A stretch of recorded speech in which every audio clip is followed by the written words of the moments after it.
नमस्कार। काफ़ी समय बाद यूपी टेट का नोटिफिकेशन आउट हो गया है, जो 27 मार्च से 26 अप्रैल तक भरा जाना है।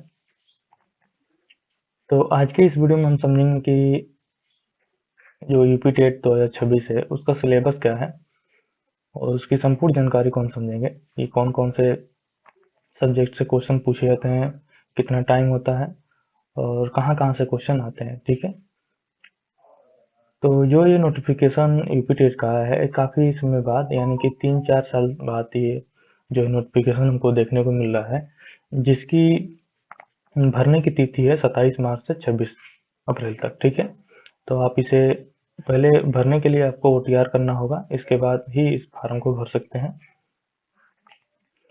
तो चलिए अब इसके जो भी पेपर में आने वाले सिलेबस हैं इसको देख लेते हैं और क्वेश्चन कैसे कैसे आएंगे इसको हम समझ लेते हैं। ठीक है, तो अब हम इसके जो भी सिलेबस है इसको हम देख लेते हैं। तो इस यूपी टेट का जो पेपर कराना है वो उत्तर प्रदेश शिक्षा चयन आयोग द्वारा कराया जाएगा, यानी कि जो इसका नया आयोग बना है वो यूपी ई एसएससी करके आयोग बना है, उसके तहत ये पेपर कराया जाएगा। ठीक है, तो इसके जो पेपर कराने का पैटर्न होगा वो पिछले पैटर्न की तरह ही होगा। ठीक है, तो इसमें देखते हैं कि 1 से 5 में कैसे कैसे क्वेश्चन आएंगे, मतलब कैसे कैसे कहाँ कहाँ से क्वेश्चन पूछे जाते हैं और किस किस विषय से पूछे जाएंगे। ठीक है, तो जो प्राथमिक यानी कि जो प्राइमरी के जो टेट की परीक्षा होगी उसमें 2.5 घंटे का समय होगा और 150 क्वेश्चन पूछे जाएंगे, यानी कि 2.5 घंटे में 150 क्वेश्चन आपको करने होंगे। ठीक है, और ये जो यूपी टेट है वो सी टेट से अलग है, क्योंकि यूपी टेट में क्या होता है कि फैक्चुअल क्वेश्चन पूछे जाते हैं, यानी कि फैक्चुअल मतलब कि फैक्ट पर क्वेश्चन पूछे जाते हैं, और जो सी टेट था वो कंसेप्ट कंसेप्ट बेस्ड क्वेश्चन पूछे जाते हैं, क्योंकि उसमें कंसेप्ट आपको बिल्ड करना होता है और इसमें फैक्ट पर ध्यान देना होता है। तो इस बातों का काफी आप ध्यान रखेंगे। ठीक है, और जो यूपी टेट में जो नेगेटिव मार्क इसमें नहीं है। ठीक है, और एमसीक्यू बेस्ड पे क्वेश्चन होंगे। ठीक है, इसके बाद अगला इसके बाद अगला है कि हम देखते हैं कौन कौन से विषय से क्वेश्चन पूछे जाएंगे। ठीक है, तो जो विषय से क्वेश्चन पूछे जाएंगे वो 5 विषय से क्वेश्चन आपको पूछे जाएंगे 1 से 5 में, जो प्राइमरी पेपर होंगे। उसमें पहला जो है बाल विकास एवं शिक्षण विधि से पूछे जाएंगे। ठीक है, इसमें क्या होगा कि बाल विकास जो सीडीपी होती है और शिक्षण विधियां होती है, इसमें से 30 क्वेश्चन हमको देखने को मिलेगा। ठीक है, इसके बाद हिंदी होगी जो अनिवार्य होगी, मतलब आपको कोई प्रथम भाषा में हिंदी अनिवार्य आपको चूज करना होगा। ठीक है, इससे 30 क्वेश्चन पूछे जाएंगे। दूसरी जो भाषा होंगी उसमें से आप अंग्रेजी, उर्दू, संस्कृत, ये सभी विषय में से कोई एक विषय आप चुन सकते हैं, जिसमें से 30 क्वेश्चन पूछे जाएंगे। ठीक है, इसके बाद गणित होगा, गणित से भी 30 क्वेश्चन पूछे जाएंगे, और जो पर्यावरण अध्ययन होगा इससे भी 30 क्वेश्चन पूछे जाएंगे। ठीक है, तो इस तरीके से जो है 5 विषयों से 30-30 क्वेश्चन पूछे जाएंगे, जो 150 अंक होंगे और 2.5 घंटे में आपको करना होगा। ठीक है, और इसमें जो है नेगेटिव मार्क नहीं होगा। ठीक है, इसके बाद हम देखते हैं कि इस जो विषय में पूछे जाएंगे वो कहाँ कहाँ से कौन कौन से टॉपिक पूछे जाएंगे। ठीक है, तो हम उसको देख लेते हैं। तो पहले हम देखते हैं बाल विकास या शिक्षण विधि से कहाँ कहाँ से क्वेश्चन जो 30 प्रश्न पूछे जाएंगे वो कहाँ कहाँ से पूछे जाएंगे, ताकि आपको एक अनुमान हो जाएगा कि कैसे हमको पढ़ना है और किस तरीके से जो पढ़ना है। ठीक है, तो बाल विकास में पहला आता है कि बाल विकास का अर्थ हमको समझना होगा। तो बाल विकास का अर्थ क्या होता है? आवश्यकता तथा क्षेत्र बाल विकास की अवस्था, शारीरिक विकास, मानसिक विकास, यानी कि बाल विकास के अर्थ समझने होंगे। उसके बाद आवश्यकता क्या होंगी, और इसका बाल विकास की अवस्थाएं कौन कौन सी है, शारीरिक विकास की अवस्था कौन कौन सी है, और मानसिक विकास कैसे होता है, और संज्ञानात्मक विकास कैसे होता है, और भाषा विकास, अभिव्यक्ति क्षमता और विकास, सृजनात्मक क्षमता का विकास, ये तमाम प्रकार के जो जो टॉपिक है इससे पूछे जाएंगे। यानी कि बाल विकास क्या होता है, बालक विकास की अवस्थाएं कौन सी होती हैं, और शारीरिक अवस्था कौन कौन सी होती है, उनका मानसिक विकास कैसा होता है, उनका भाषा विकास कैसा होता है, अपने अभिव्यक्ति का जो क्षमता विकास कैसे होता है, ये तमाम प्रकार के जो टॉपिक है ये बाल विकास के सीडीपी में पूछे जाएंगे। ठीक है, इसके बाद दूसरा है बाल विकास के आधार, उनके प्रभावित करने वाले कारक यानी कि हेरिडिटी एंड एनवायरनमेंट पूछे जाएंगे, यानी कि वंशानुक्रम और वातावरण जो परिवार के समाज में जो होते हैं, सामाजिक विद्यालय संरचना, ये तमाम प्रकार के जो भी इससे बालों को प्रभावित करते हैं और वंशानुक्रम जो प्रभावित करते हैं, इनसे क्वेश्चन पूछे जाएंगे। ठीक है, इसके बाद अगला है सीखने का सिद्धांत, सीखने का अर्थ तथा सिद्धांत। ठीक है, तो अगला है सीखने का अर्थ तथा सिद्धांत। ठीक है, इसमें कहाँ से क्वेश्चन और कहाँ से टॉपिक पूछे जाएंगे, तो इसको देख लेते हैं। तो इसमें पहला अधिगम, यानी कि बच्चे कैसे सीखते हैं, और अर्थ प्रभावित करने वाले कारक, अधिगम को प्रभावशाली विधियां, यानी कि बच्चे कैसे सीखते हैं, उनको प्रभावित करने वाले कारक कौन से होते हैं, और अधिगम प्रभावशाली विधियां कौन सी होती हैं, ये चीजें पूछी जाएंगी। ठीक है, दूसरा है अधिगम के नियम, जैसे ठंडाई सीखने का मुख्य नियम और अधिगम उनके महत्व, यानी कि ठंडाई के सीखने का कौन कौन से नियम है उसको भी पूछे जाएंगे। ठीक है, इसके बाद अगला अधिगम के प्रमुख सिद्धांत कौन कौन से हैं, कक्षा शिक्षण में इनकी व्यवहारिक उपयोगिता, जैसे ठंडाई का प्रयास, त्रुटि का सिद्धांत, पावलोव का सिद्धांत, स्किनर की क्रिया प्रसूति का अधिगम, फिर कोहलर का सूझबूझ और अंतर्दृष्टि का सिद्धांत, पियाजे का सिद्धांत, वाइगोत्स्की का सिद्धांत। ठीक है, ये तमाम प्रकार के जो भी टॉपिक है इससे पूछे जाएगा, यानी कोहलबर्ग, वाइगोत्स्की, और इसमें जो नए अलग अलग सिद्धांत देखने को हमको मिल रहा है, पावलोव, स्किनर, इन सिद्धांतों को हम फिर से अलग से पढ़ेंगे। ठीक है, इसमें अच्छी तरीके से जानेंगे। इसके बाद सीखने का वक्र हमको देखने को मिला कि बच्चे कैसे कैसे चीज़ों को सीखते हैं, उनका कैसे कैसे निरंतर सीखने का प्रक्रिया बढ़ती जाती है। ठीक है, सीखने के पठार को हम समझेंगे। ठीक है, ये तमाम प्रकार के टॉपिक हम आने वाले वीडियो में देखने को हमको मिलेगा कि कैसे कैसे इस टॉपिक से हम लोग प्रश्न बनते हैं। ठीक है,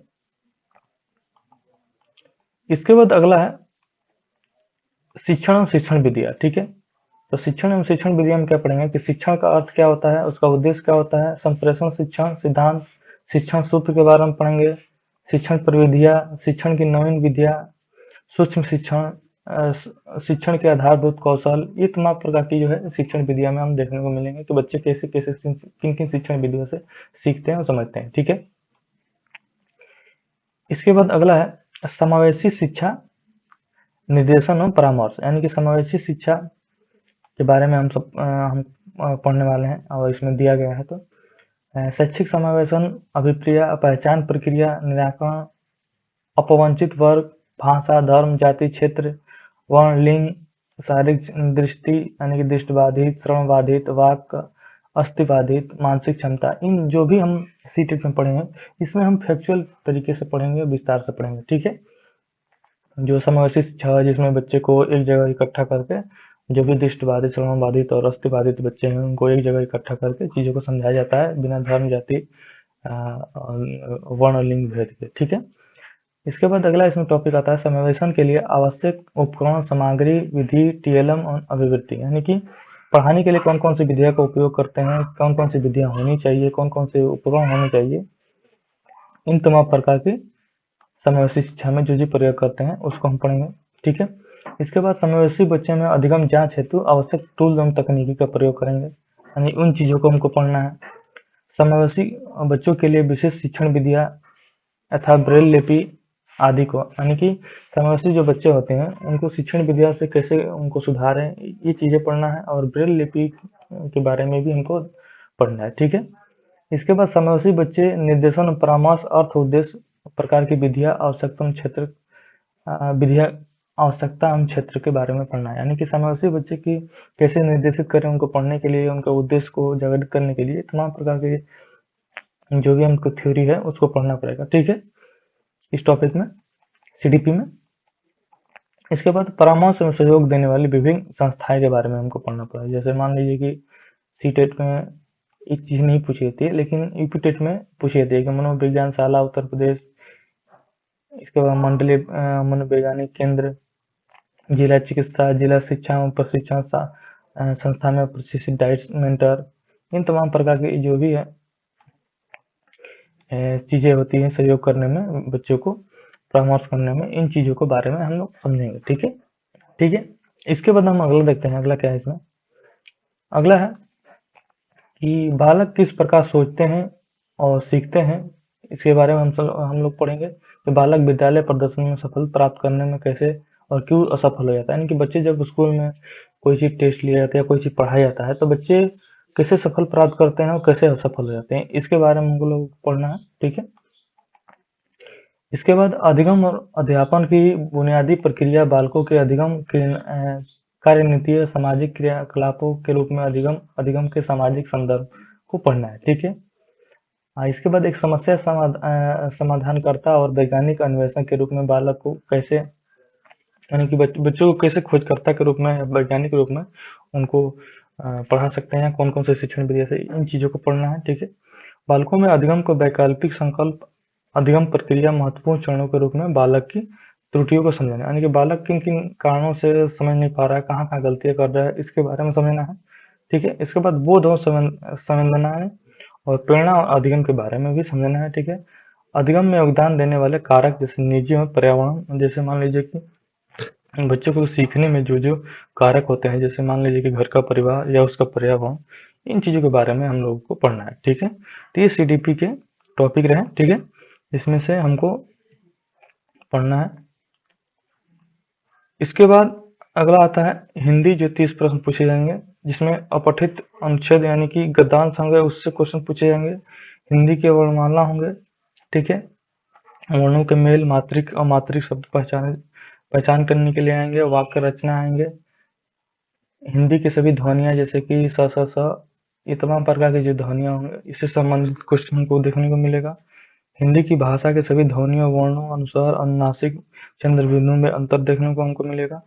ये जो चीजें होती है हिंदी में मतलब कि अपठित गद्यांश से भी पूछे जाएंगे और ग्रामर से भी क्वेश्चन पूछे जाएंगे, जो फैक्ट्स बेस पे होंगे, यानी कि उसको हमको उसकी व्याकरण को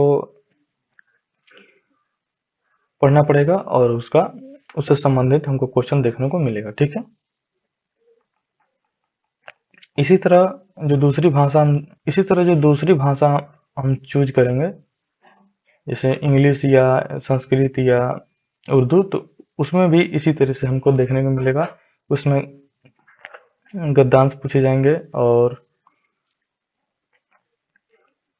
व्याकरण से क्वेश्चन देखने को मिलेगा। ठीक है। इसके बाद गणित आता है, मैथ आता है, जिसमें लाभ, हानि, साधारण, ज्यामिति, रेलवे से, बस से जो क्वेश्चन आते हैं, ये तमाम प्रकार के जो मैथ में क्वेश्चन आते हैं, इसको हमको देखने को मिलेगा। ठीक है। और इसमें कुछ गणित के हमको पेडागोजी देखने को मिलेगा, तो इसको भी हमको पढ़ना पड़ेगा। ठीक है। इसके बाद पर्यावरण है, जो पर्यावरण में हम लोग पढ़ेंगे कि पर्यावरण अध्ययन का अवधारणा क्या होती है, पर्यावरण अध्ययन के महत्व क्या होता है, और अधिगम सिद्धांत भी हमको पढ़ने को मिलेगा पर्यावरण में। ठीक है। और पर्यावरण में हम लोग शासन व्यवस्था, स्थानीय शासन, ग्राम पंचायत, नगर पंचायत, नगर पालिका, इन चीजों को भी हमको पढ़ना होगा। ठीक है। ठीक है। तो ये जो चीजें हम लोगों ने देखा कि सीडीपी में कौन कौन से टॉपिक पूछे जाते हैं, मैथ में कौन से टॉपिक, हिंदी में कौन से टॉपिक, और पर्यावरण में कौन से टॉपिक पूछे जाते हैं, इन चीज़ों को हम लोग पढ़ेंगे। ठीक है। तो हम लोग सीडीपी से स्टार्ट करेंगे, सीडीपी को पढ़ेंगे। उसके बाद जैसे जैसे होगा अलग अलग विषय के टॉपिक पढ़ेंगे। ठीक है। तो पहले हम सीडीपी से स्टार्ट करेंगे। ठीक है। मिलेंगे नेक्स्ट वीडियो में, सीडीपी के क्वेश्चन कैसे कैसे आते हैं और उनकी थ्योरी कैसे कैसे हैं, उसको लेकर। ठीक है। तब तक के लिए धन्यवाद, नमस्कार।